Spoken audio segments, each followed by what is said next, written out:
Candidate emblématique de la dernière saison de Koh-Lanta, Le Feu Sacré, Tania a expliqué sur Instagram, vendredi 10 mars, souffrir d'un syndrome peu connu du grand public. La dernière saison de Koh-Lanta, baptisée Le Feu Sacré, a démarré sur les chapeaux de roue. Depuis fin février, le programme phare d'aventure de TF1 régale à nouveau les fans de l'émission. Présenté depuis 2002 par Denis Borniard, l'animateur indétrônable sera d'ailleurs de retour pour une prochaine saison. En effet, Alexia Laroche-Joubert a confirmé, il y a quelques jours, que le présentateur du MAG de la Coupe du Monde et du MAG de l'Euro était reconduit à la présentation de l'émission d'aventure. En attendant de le retrouver dans un autre endroit sauvage de la planète, l'édition du Feu Sacré bat son plein. Cette semaine, le 3e épisode a d'ailleurs été diffusé et a fait beaucoup parler de lui.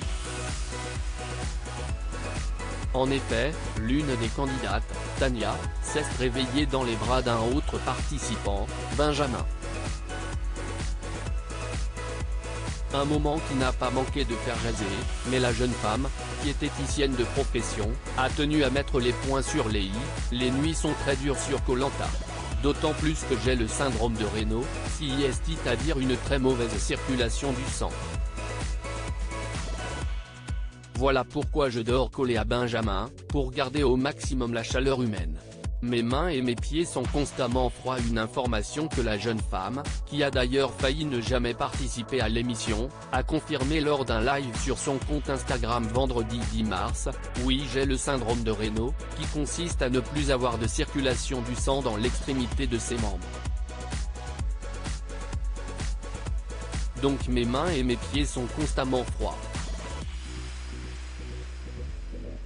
Même en été, même quand il fait 50 degrés, j'ai les mains et les pieds gelés. Outre ces petits désagréments de température, qui peuvent néanmoins gâcher la vie au quotidien, le syndrome de Raynaud peut également, dans de rares cas, être associé à des maladies auto-immunes ou artérielles.